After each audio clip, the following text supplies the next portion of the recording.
Himeyama is so back. Man, you know what's crazy? We had several games of this today, and I'm still not tired of it. I'm so happy to see this back in some competitive play.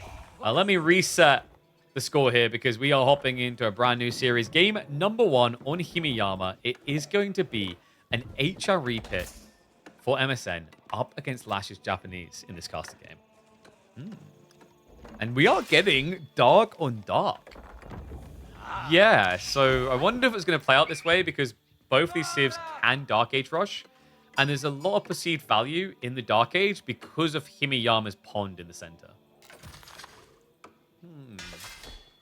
Don't really like this for Japan, though. HRE are meant to be better for Dark Age aggro. German day today? Oh yeah, kind of is, right? We had Gully, then we had Ezra, now we've got Lash.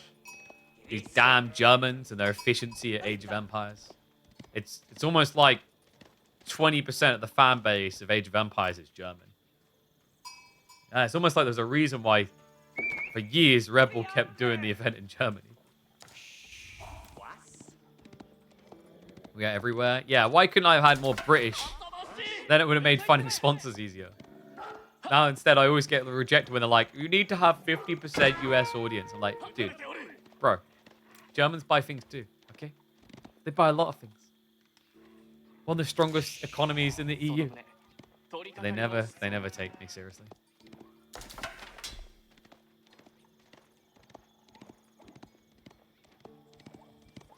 They're not as good at gaming. They prefer what, British people? Yeah, like I mean, people make out like we British people get hired a lot based like on our voice or whatever. But like I always call BS because I feel like there's even more Americans in casting, which is kind of comical when you consider how many events these days are not even in America. So let's shrug and figure that crap out. So it's like going to take a full defense. Spin, we're just going to pull back. What are the British known for? Colonialism. Like, what answer do you want to that? The accent, colonialism, apparently bad cuisine, which is ironic because it's just us stealing other people's cuisine, which they're kind of self-insulting there. Great baking show, giving America their freedom. Very big on that. Constantly being obsessed with warring with the French. Most of our history is string over the French. Same with us. Being critical and winning both world wars. Tea and crumpets. Have I said enough things? James Bond. The best villains you'll find in cinema. Actually, should we just like take that further? Best actors you'll find in cinema. Sorry, but we do actually legit like have that. Like, come on, Sean Connery.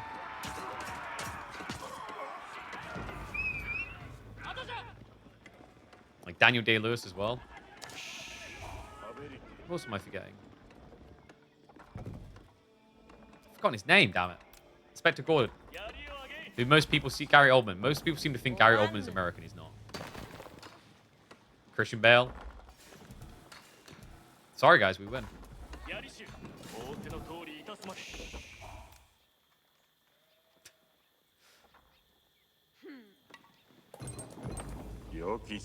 Oh, sorry, you got a work kill.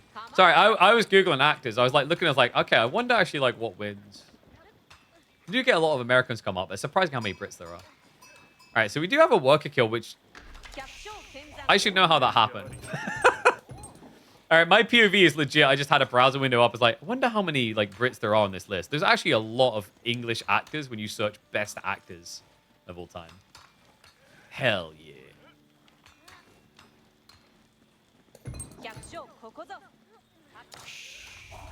Arthur Wellington won both battles against Rebellion. Yeah, I know that. Everyone was screwed if it wasn't for us. Like, I legit, like, I'm not exaggerating when I say that most of like European history can be like summarized as in some way France is going to try to screw over England or England's going to try to screw over France. Like most of our history has been that.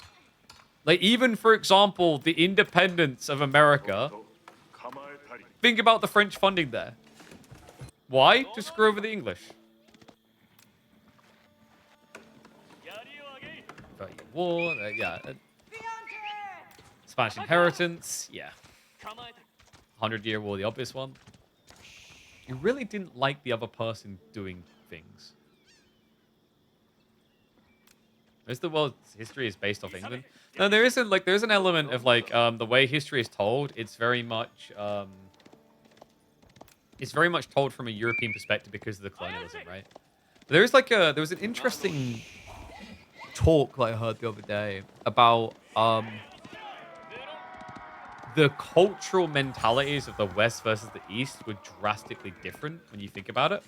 Like, for example, take China and China, like, having the technology and having the capabilities to be the best in the world, not really saying, okay, now we're going to try to expand to the West far or whatever. They just focused on the internals. Whereas, like, with Europeans, it was always like, okay, like, we want to go do this thing. We want to go take this other land. Just be the first to do this thing. So, like, there was a very interesting cultural differentiation on how the East and West fought, which is why I think a lot of world history then gets diluted down to the European perspective. So this is huge, by the way. MSN, he's already got fishing up. Spearman advantage. Lash has been forced to go in men at arms. We should probably talk about the game a bit. What's the play for Lash? I don't know if you can just FC this.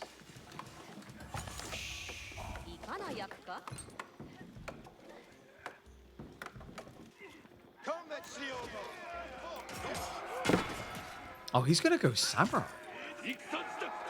Okay, this is kind of a curious build. I actually think like Atri can just lob men at arms to beat that. A long time ago, I remember seeing this matchup just turn into mass feudal with both sides building their men at arms. The funny thing is like Atri can like outdo you, even if you beat them to the tech timing and get a Dutch. Pop down attempt there by Lash. Not going to net himself a worker kill in response. MSN still with a healthy eco lead. Was forced into an archery ship just to protect the area though. Crazy how much of European monarchical history rather is just wars between siblings and cousins. Yeah, pretty much. You can thank Habsburg for that primarily. It's amazing what inbreeding will do. Like, what was that infamous Habsburgian prince who had one of the ugliest looking faces ever painted? I forget his name. But like, we're talking full jaw misalignment. MSN now adding in the archers also. Yumi in response. I mean, Yumi can actually mirror out Atri Archer blob quite well. Especially with this type of Archon. This is not a great Archon for MSN. Why did he prioritize this tree line over this one, I wonder? I think it was the proximity, because there was spearmen and whatever. He didn't want to risk getting blocked on the tech up. But there's more trees here, right, than here. Interesting. Doesn't mean he just doesn't have as much longevity with archers, but he's straight up going into those men at arms. Lobbing the boys.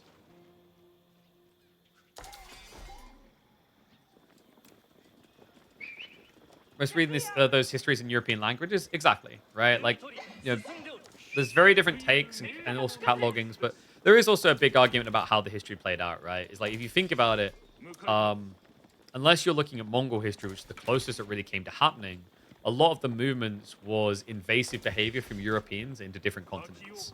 So, Europeans deciding that Africa should be a colony. Europeans deciding that the Americans should be colonized. Europeans deciding that we should go and take all the shiny baubles from China and Asia and then maybe introduce them to opium. Sorry, like, that's my country on that one. We're naughty for that. So yeah, in the scope of the great invaders, right? When you look past like the 10th century, that's really like where your focus is going to be, except for the Mongols' incursion. It's going to be focused on Europeans deciding they want to take something. And they also do it in really douchey ways when you think about it. Like, the African colonialism efforts was pretty much just a bunch of Europeans got in a room like, yeah, we're going to carve this up between us. Screw the locals. We'll deal with that later. Wink. So Lash with this type of combo. I mean, Yumi do scale really well in the castle. Really, really well. Problem is, you don't have that mobility advantage you normally would against other archers, but he does have the quantity. The logic there is that MSN should be overkilling a lot. But I like the way he's balanced this. Like, even Stevens between men at arms and archers. Lash is in a bit of a weird position with this comp, actually. All kind of having to set up the grid. This is the value Atri gets. Better economy early on and the fishing to boot. Ambitious dive coming through, though. MSN He's just going to make his way underneath the TC fire. Trying to clear out the Yuumi. Finding worker kills, though, is part of the problem. Still, Lash is standing still. I think he's trying to value the TC fire, but it means his Yuumi are going to be wiped out. Expensive dive. Well, I think worth it, considering Lash was idled with his workers as well. And he's just going to steer out onto the map more, so it pulls onto the deer. I think Atri wins because Fish OP. Fish can be pretty strong. The permanence of farms is important to register here, though. One player has farms coming in, one player doesn't yet have any at all. MSN is so busy sending it into wood, he's just choosing to use the map instead, which is a great play. But it means down the line, when you're going to need a farm transition, you're not going to be doing it with a buffed economy. It's not like you're going to have woodworkers 35% faster. That is something to be conscious of here, that it does leave a bit of weakness in MSN strat if you can't find some working guys.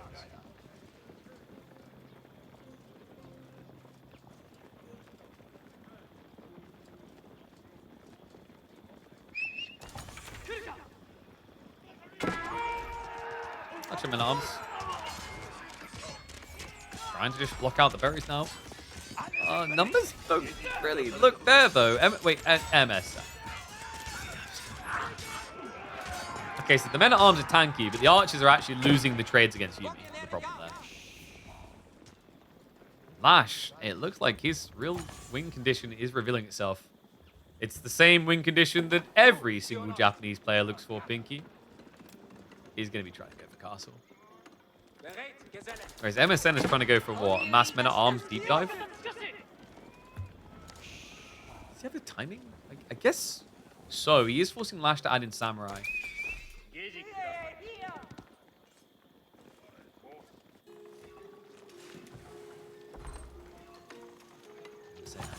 More Raxes. So he's going to have to creep further upfield. Boar should be next on the agenda. What if he just tries to double down on the food count? Like, even less people on wood, maybe.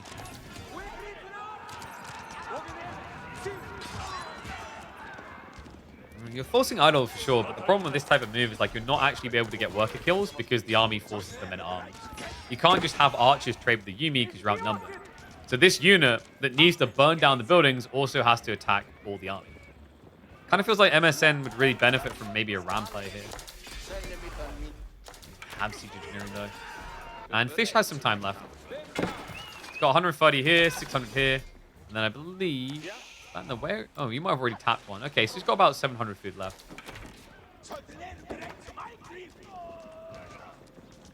Which is like, what, another 7 men at arms? I thought he had an extra one. I thought this guy was hiding it. But nope, nothing in there. Uh-oh. Reminder, this is a fortified outpost. They don't exactly die easily. Lash doesn't hang around long. Floating gate down the way. I wonder if the first dive for MSN was a bit too pricey, but he should have a timing here. I think what's key is getting the dive going before the tech up completes. Because if your opponent gets enough gold for veterancy on Yuumi, he can just kind of kite and snipe you out with men at arms.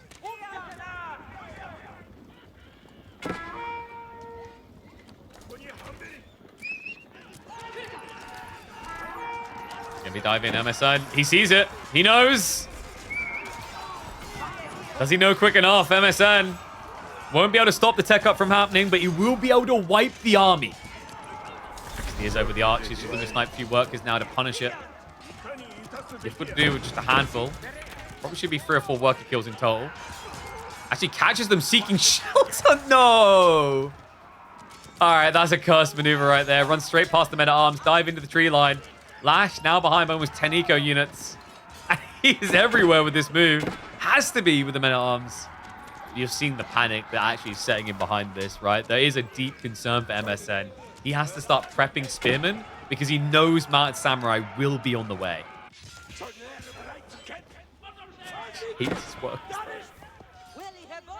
Oh my god, he's got so much idle economy. Scavs enough food for a second night. Still kind of feels like he actually needs wood here. Goes melee tank free. That's quite expensive, no? That's 200 gold. Would 200 gold not have been better into Yumi here?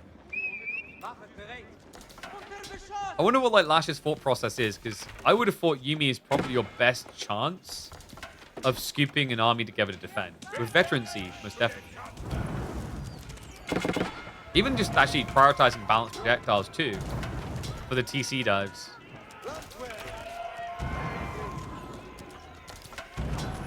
Coming through. MSN looking for additional worker kills. So many men-at-arms. Nice, we'll be able to sneak away successfully. Textiles makes it harder to get those kills. But we're diving again. This time with quite a lot of spearmen. Yumi are standing still though. It's a little bit unusual. I guess he just needs to protect the area so the farms can work. Archers are A-clicking into those farmers now, though. Spearman line has been thinned, so Lash has played this quite well in terms of just getting rid of the real threat. Primarily just men-at-arms diving the base now. And these are castle-mounted samurai, folks. They trade really well into this. DC fasting on point. Mount Samurai start a step back just to get maximum value. Villagers still idle, though. Best sense of psychopath. Is he actually going for a tech now, or is this just going to not stop? He has downgraded away from men-at-arms, which makes sense considering your opponent has got mounted samurai. Spearman just going to be a lot cleaner at killing there. Not to mention they're quicker at chasing workers. The fish is almost gone. He's down to what, 200? 80. 80 food left. And then the fish has no impact. But he is now on the ball. So MSN is going to keep this going.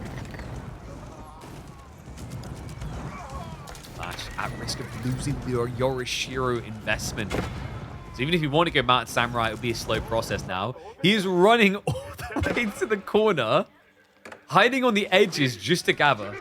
I think MSN, this is a cool idea. If he can just find a small group of archers to send elsewhere, he has the win. Like right now, the problem is you're idling the TC, but you know, Lash has got potentially half his economy still working the whole time. I will say they have a problem with food, though. Lash actually needs more food. That is a horrible lumber camp. Wait, no! No, did he misclick? I'm starting to wonder if it was maybe a misclick there. It looks like that could have easily been him clicking berries and in a panic hitting a tree.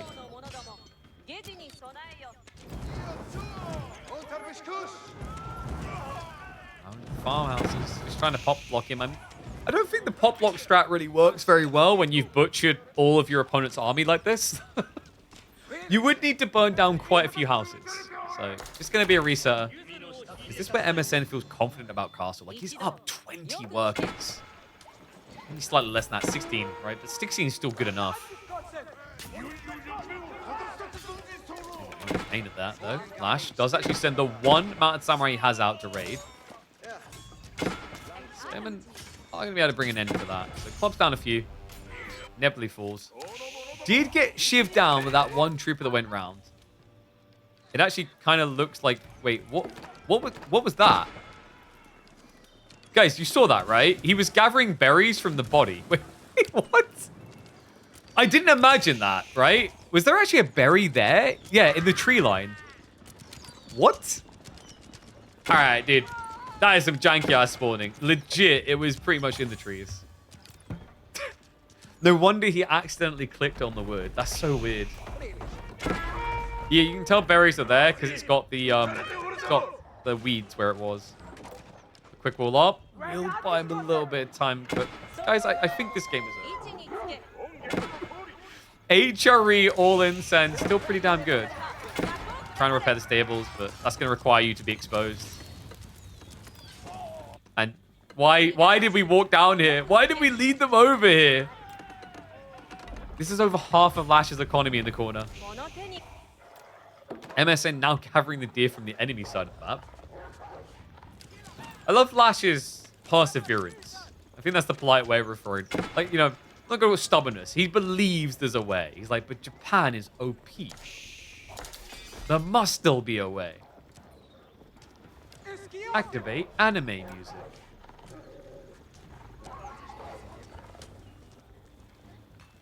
Oh, placements are coming through.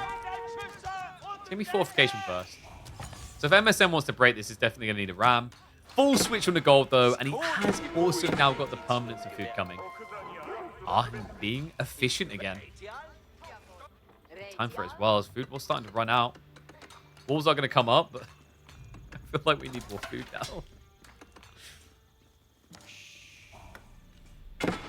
Yeah, I'm going to say that's probably the optimal choice. You're sure dropping the TC when you're 20 down the gutter does make a lot of sense.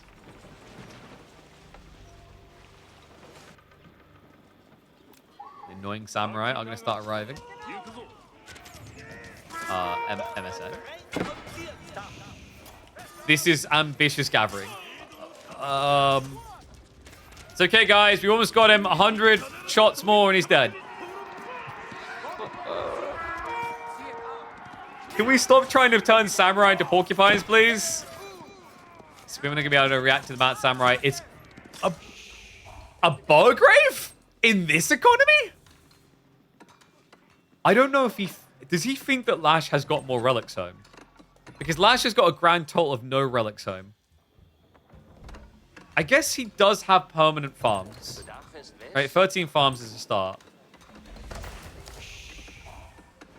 I'm trying to figure out if this works. Will he have the food for it? I mean, guys, he almost has the food to just straight up go Imperial. Please just go straight up Imperial. I mean, this would be absolutely comical to just see Burgrave fast Imperial. I don't think that's a build order that you would hear very often. That's a very unusual build order to hear at all.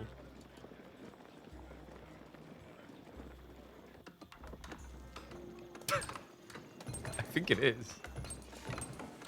I mean, you could afford a lot of men-at-arms. That's the option as well. You could just blow up mass men-at-arms and end the game. The Schwabia probably feels safer, but also kind of unnecessary. There you go. No, it's going to be Ascender. We are getting mass men-at-arms.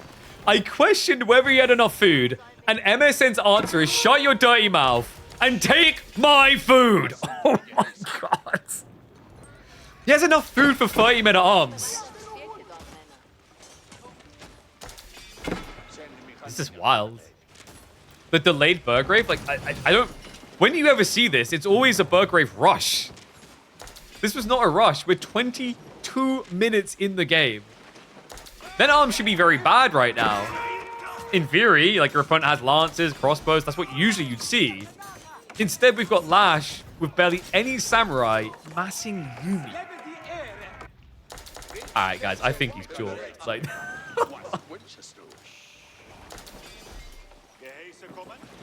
This right here, this is how real men Burgrave. You know, if you go and put your money where your mouth is, you better make sure you got enough money. That's all I'm saying.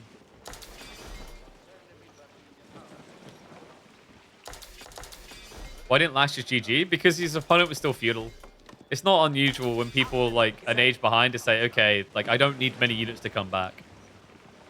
And he probably thinks it's Regnitz right now, which is why, like, okay, I can rescoop this because at this point, like, the worker lead looks big, but percentile-wise, it's not, like, crazy, right? Percentage-wise, it's kind of controlled. But he's about to get a Rude Awakening. It's the mass men-at-arms. No. If it was Onimusha, maybe. But with Yumi, definitely not. And this is not a safe corner. All right, guys, I got a strat. If MSN can get baited into the mass Wololo from Lash, it's a win. Lash is at least dragging the army away, but MSN says, no. I know exactly what's going on down here. Not giving into that. Peels off a few to deal with it. Sends the rest in. He's already cutting the retreat. The Wololo's going to come in. That buys a little bit of time. But these are vet archers, and those... Oh, this is so horrific. Yeah, there's no getting away from this. I mean, you can delay it, but it's inevitable. The men-at-arms boogeyman is coming.